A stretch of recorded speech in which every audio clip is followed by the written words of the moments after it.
This morning inside your spotlight, we discuss CARICOM's role in the Guyana-Venezuela border dispute. To do that, I want to welcome Senator the Honorable Dr. Amery Browne, Minister of Foreign and Caricom Affairs. Good morning to you, Dr. Browne.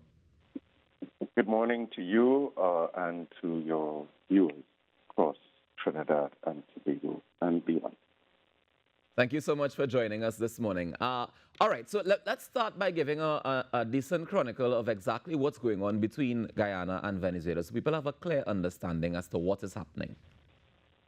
Well, Venezuela has, of recent vintage, raised a controversy which has been in existence for a very long time. And that controversy has had its ebbs and flows.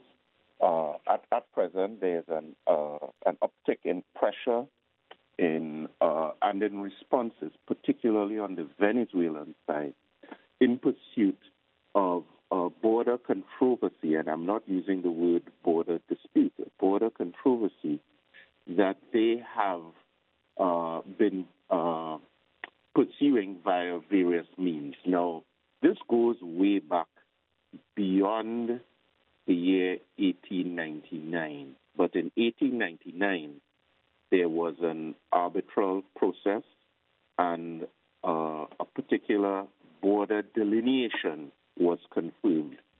The government of Guyana stands by that 1899 arbitral agreement, and that agreement is what would have confirmed the existing borders, so the current status quo.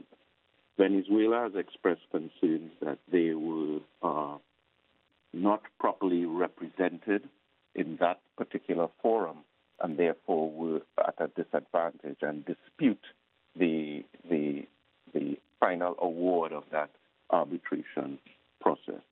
But the border was established. The Guyanese have been managing and administering their country as delineated by these borders for over a century now. Guyana became independent in 1966, but just before their independence, there was another process in pursuit of settling the anxieties and disturbances around this border, which was the Geneva Agreement. Now, in Geneva, the various parties, Guyanese were there and also represented by the British colonial power at the time, came to a formula where there would be negotiation between the parties for as long as possible in pursuit of some form of settled agreement. If those negotiations should fail, the matter would be sent to the UN Secretary General for further determination of next steps. So, decades passed, the negotiations occurred. In the view of Guyana, they did not succeed. In fact, it's clear they did not succeed. And the matter was sent to the UN Secretary General, who determined that the next stage would be the International Court of Justice, which is the UN's highest court that treats with disputes and international matters, particularly between sovereign states.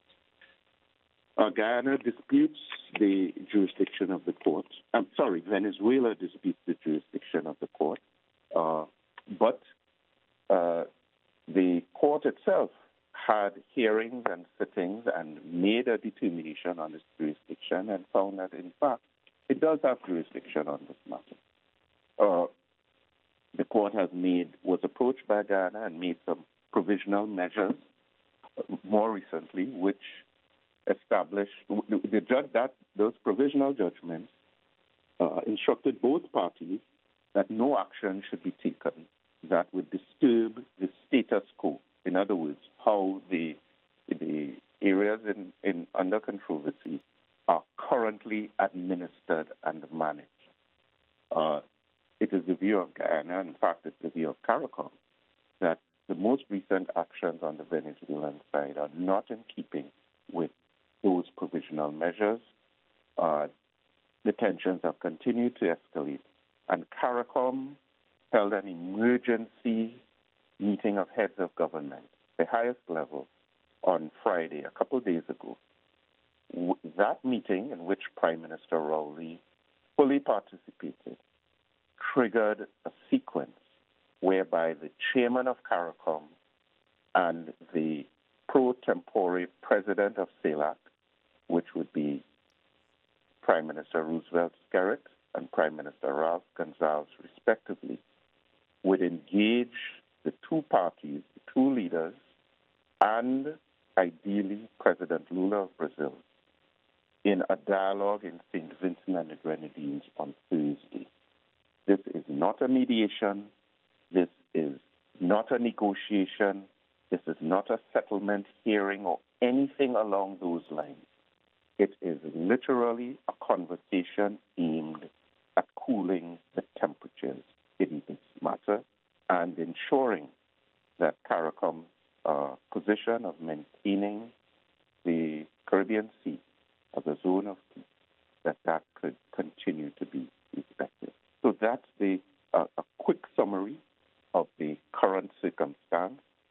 Trinidad and Tobago has conducted itself very maturely and wisely in these matters. We have not jumped in. We have not become antagonists in any way, but have been working very closely with all our CARICOM counterparts, speaking very discreetly with other parties as well, all aimed at ensuring a peaceful resolution of this controversy and these concerns, all aimed at supporting the application of international law and ensuring that these processes can be treated with in a legal manner, and also ensuring that the principle of non-interference and non-intervention in the affairs of sovereign states can be maintained as well.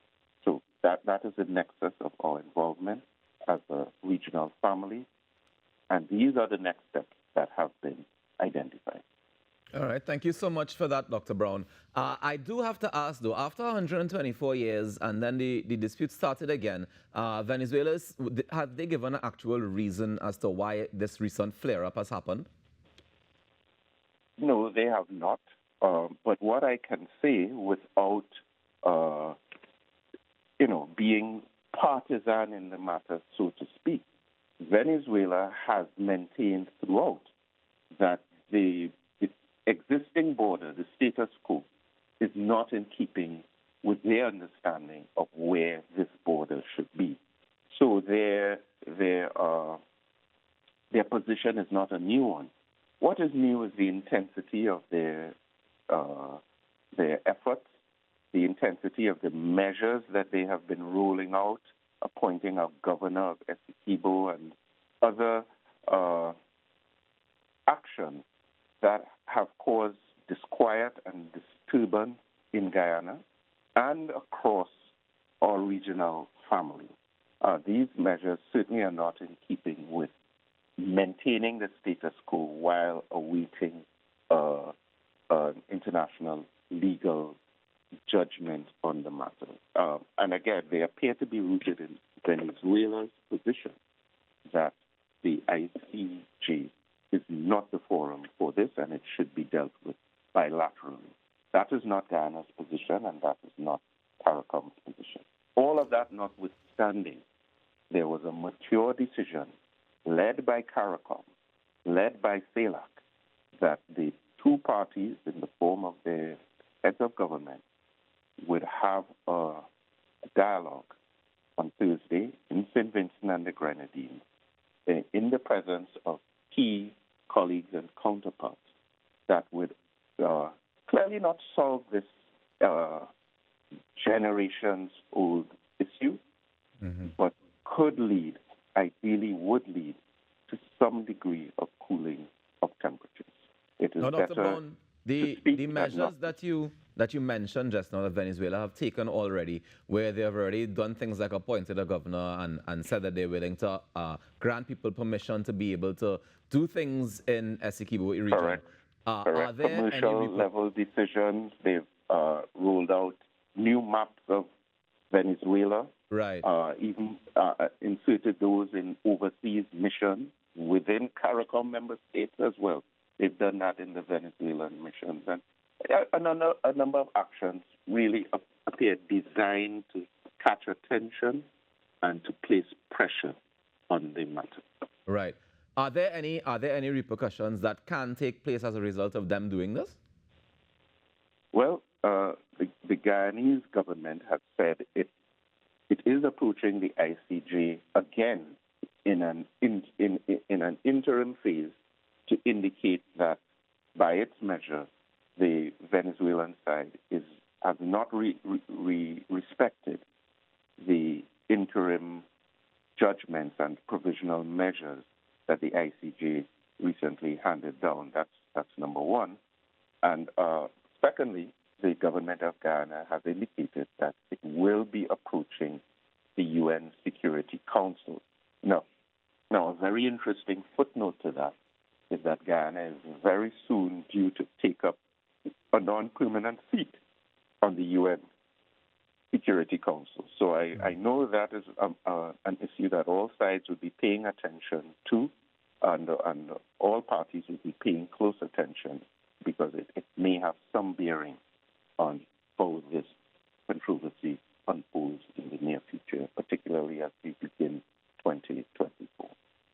All right, Dr. Browne, before we wrap, I really need to find out, what do we hope to achieve at that meeting on Thursday? Because I understand that it's meant to cool minds and to kind of get everybody having a conversation, but you specifically said that it's not mediation, it's not meant to have a final result. But what do we hope to achieve out of it? Well, this was a question that was put to the president of CELAC, Ralph Gonzalez. It's a question that President Ali has been faced with, and leaders across the Caribbean community who have been part of this, seeking to create an environment for some degree of dialogue. And the answer thus far has been, it is better to speak than not to speak, even if the reason you are not speaking is not to be discussed when you gather to speak. So it's a little bit of a what I would say, an intense effort to treat with the building tension around the controversy, as opposed to resolving the controversy itself. So yes, Ralph Gonzalez has said in plain English, this is not a mediation effort. He's not a mediator in this process.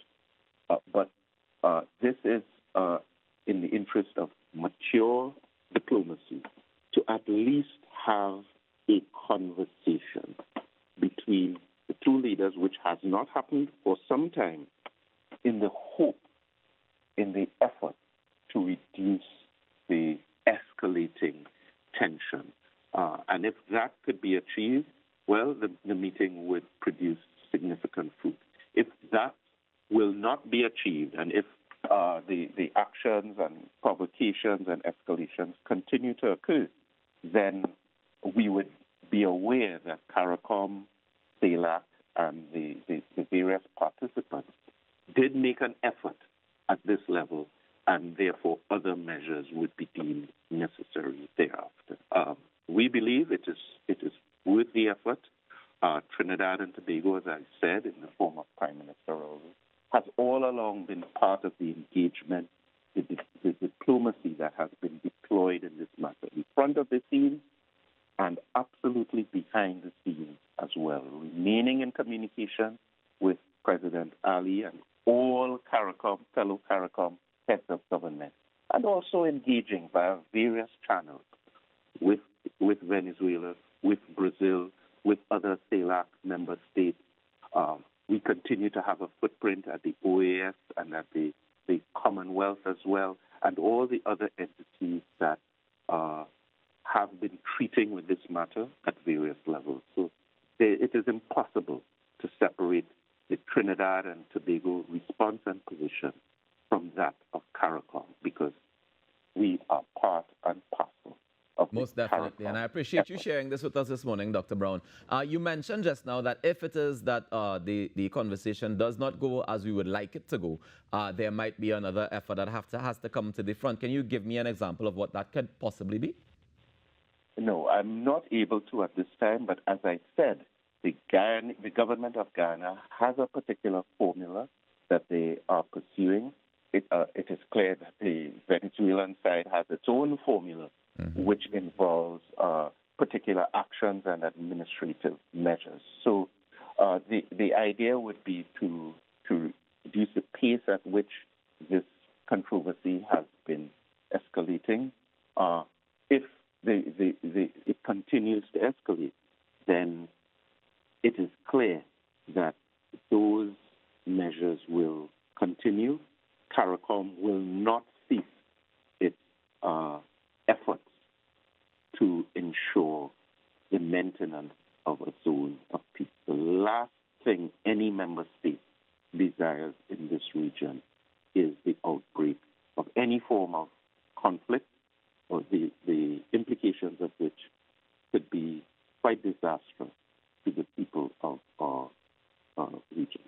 Most definitely. Well, let me say thank you very much for joining us this morning, Dr. Browne. And I do hope that the conversation goes successfully, productively on Thursday. And we hope to check in with you to find out exactly what the next steps can be. What I can say is that it is certain that right after Thursday, heads will again caucus and deliberate on what transpired and the most appropriate next step as a regional outbreak. Thank you so much, Dr. Browne, for joining us this morning and for sharing this information. Do enjoy the rest of your day. Have a great day. Ladies and gentlemen, that's Senator the Honorable Dr. Amery Browne, Minister of Foreign and Caricom Affairs, just giving us an update on what he's calling the CARICOM's role in the Guyana-Venezuela border controversy. Not dispute, he said controversy. We take a quick break and come back with more inside the Now Morning Show. Stick around.